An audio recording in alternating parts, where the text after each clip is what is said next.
हमारे ब्रजधाम में महामहिम ये 12 वन है।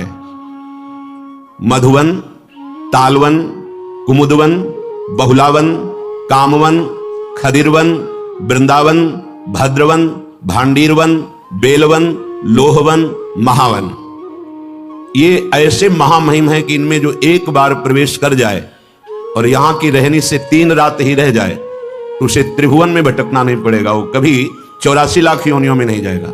जिसने ब्रज 84 कोष की परिक्रमा कर ली तो ये 12 वन और 24 उपवन, इन सब की परिक्रमा हो जाती है। 12 वन ये आपने सुने, 24 उपवन, गोकुल, गिरिराज गोवर्धन, बरसाना, नंदगांव, संकेत, परमार्द, अडीग, शेषशाही, माठ, ऊंचा गांव, खेलवन, श्रीकुंड, गंधर्ववन, पराशौली, बिलछू, बच्छवन, आदिबद्री, करहला, अजनोख, पिछला, कोकिलावन, दधिगांव, कोटवन और रावल।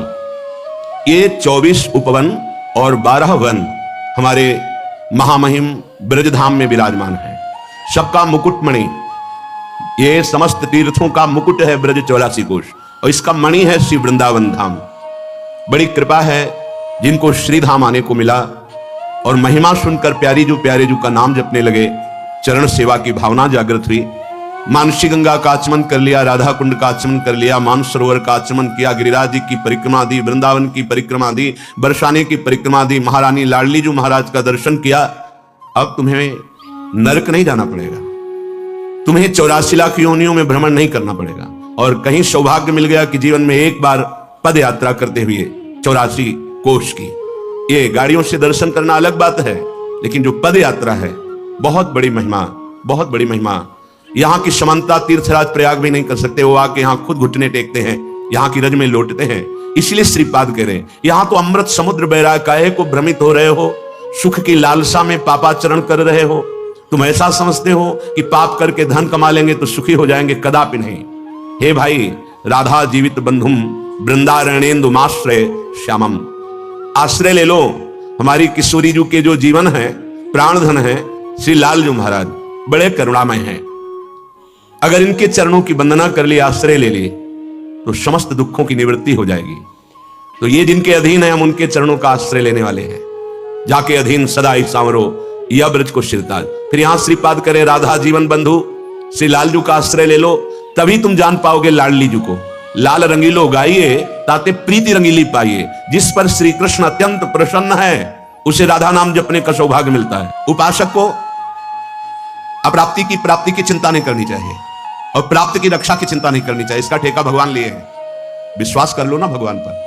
वो कह रहे हैं अनन्यश्चिन्तयन्तो मां ये जनाः परिपासते तेषां नित्याभियुक्तानां योगक्षेमम् वहाम्यहम्। वहाम्यहम् नहीं कहा, वहाम्यहम्, मैं स्वयं वहन करता हूं। अब हमें योगक्षेम की चिंता नहीं करनी, जो उनको प्राप्त कराना है प्राप्त करा देंगे, जो प्राप्त है उसकी वो रक्षा करेंगे। देवर्षि नारद जी कहते हैं भोजनाच्छादने चिंतां वृथा कुर्वन्ति वैष्णवाः योऽसौ विश्वम्भरो देवः सा किं दासानुपेक्षते। यदि तुम वैष्णव होकर शरणागत होकर अपनी चिंता करते हो तो कलंक है शरणागत में। अरे वो विश्वम्भरो देवः, संपूर्ण विश्व का भरण पोषण करते हैं, तुम्हें चिंता किस बात की। तुम ऐसे मालिक के सेवक हो, अब तुम्हें किसी के आगे हाथ पसारना पड़े तो लगता है तुमने अभी झूठी बात कही है कि मैं प्रभु का शरणागत हूं। सच्ची बात नहीं स्वीकार की है। खोए रतन फिरत जे घर घर, कौन काज ऐसे जिए। धिक्कार है शरणागत होकर अगर दूसरों के आगे हाथ पसारे, भगवान का दास कहलाकर, महालक्ष्मी पति का सेवक कहलाकर, और ऐसे करना पड़े। इसका मतलब तुमने शरणागति ही नहीं ली, तुम्हारे अंदर शरणागत भाव ही ना आया। योषो विश्वम्भरो देवा सा किं दासानुपेक्षता। जो विश्व का भरण पोषण करते हैं वो अपने दासों की उपेक्षा कर देंगे। तुम्हें भीख मांगनी पड़ेगी, अर्थ की तुम्हें मांगना पड़ेगा। सच्ची मानिए, आकाश वृत्ति सर्वोपम वृत्ति, जो भेजोगे देखूंगा क्या भेजते हो, वैसे ही चलूंगा। बस कोई चिंता नहीं, ना मांगने की चिंता है, ना मोक्ष की चिंता है, ना कल्याण की चिंता। इतनी बेपरवाही, बस अपने कर्तव्य का पालन हम कर रहे हैं। कर्तव्य के पालन में फल की भी इच्छा का त्याग करना होता है। यह कर्म फलम त्यजति, यह स्थिति है भक्त की। हमारी जो भी चेष्टाएं हो रही हैं, मैं नहीं करता हूं, मेरे प्रभु करा रहे हैं, तो इनका फल क्या होगा? वो मुस्कुरा दे। बस मेरी प्रिया जो मुस्कुरा दे, मेरे लाल जो मुस्कुरा दे, यही हमारा और कोई कर्म फल नहीं। और वो मुस्कुरा दिए तो बकाया क्या रह गया? सच्ची मानिए, प्रभु से कभी कुछ नहीं मांगना चाहिए। अगर मांगे तो बस एक ही बात मांगे कि आपके भजन में रुचि हो जाए, सब कुछ मिल जाएगा, सब कुछ। हम मांगेंगे भी तो हमारी हिम्मत नहीं वो मांग सके जो इनसे मांगना चाहिए, हिम्मत नहीं। जैसे एक गरीब आदमी को चक्रवर्ती सम्राट बुलावे और प्रसन्न होकर बोले मांगो, क्या मांगोगे, तो उसकी अपनी स्थिति से मांग आएगी कि 2 भैंस है, 4 परिवार, 1 साल भैंस का चारा दे दो और 1 साल का भोजन दे दो। बड़ी हिम्मत करके मांगेगा कि मैंने बहुत मांग लिया। अगर ये छोड़ दे महाराज हम गरीब आदमी क्या मांगना जाने, आप जो चाहो दे दो, तो हो सकता है वो एक नगर का नगर आपको दे दे, हो सकता है आजीवन के लिए वो सारा वैभव दे दे। ऐसे चतुर खिलाड़ी भगत वो है जो भगवान के ऊपर छोड़ देता है। क्या चाहिए तुम्हें? प्रहलाद जैसे कहा हमारी आज्ञा वरदान मांगो। बोले अवश्य प्रभु, मुझे ये वरदान दीजिए कि मुझे कुछ मांगने की इच्छा ही न रह जाए। आज्ञा पालन भी हो गया और अपने हृदय की भी बात कह दी। सुतीक्ष्ण जी से कहा वरदान मांगो। बोले प्रभु हमें आता ही नहीं मांगना, अब आपको जो अच्छा लगे दे दो ना। नरसिंह जी से कहा वरदान मांगो। बोले प्रभु मुझे कुछ अच्छा ही नहीं लगता, आपको जो अच्छा लगे वो कर दो। तो पहुंचा दिया सीधे रास विलास में। बैठ गए सुतीक्ष्ण जी के हृदय में सियाराम जी सदा सदा के लिए। फिर क्या कमी, जाके राम धनी वाके कौन कमी। हमको प्रभु से मांगना भी नहीं आता, अगर मांगे तो सिर्फ एक बात मांगे, जैसा हमारे यहाँ संध्या में गाया जाता है, बिसरी हो ना बिसारी हो यही दान मोहि दे। मैं आपको भूलू नहीं और आप भी कभी कभी याद कर लें कि आपका एक अधम दास है प्रभु, बस इतना ही चाहिए। इससे बड़ी चतुराई और कोई नहीं अगर ये मांग ले तो।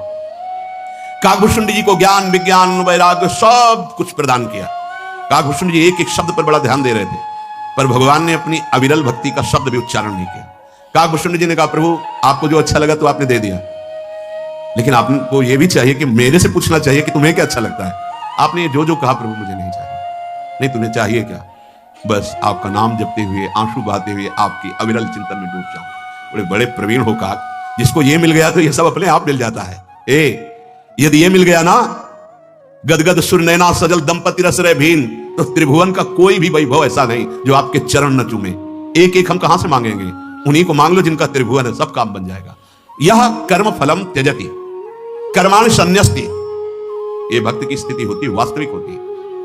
वो स्वयं करता नहीं होता, सच्ची मानिए होता है। वो जो भी हो रहा है वो देख रहा है, करता लय हो जाता है, तो वो कर्म करता नहीं है। जब तक ऐसी स्थिति ना हो तो भगवान श्री राम ने सबरी माता के सामने भक्ति का जो स्वरूप वर्णन किया उसमें कहा छठ दम सील विरत बहु कर्मा निरत निरंतर सज्जन धर्मा।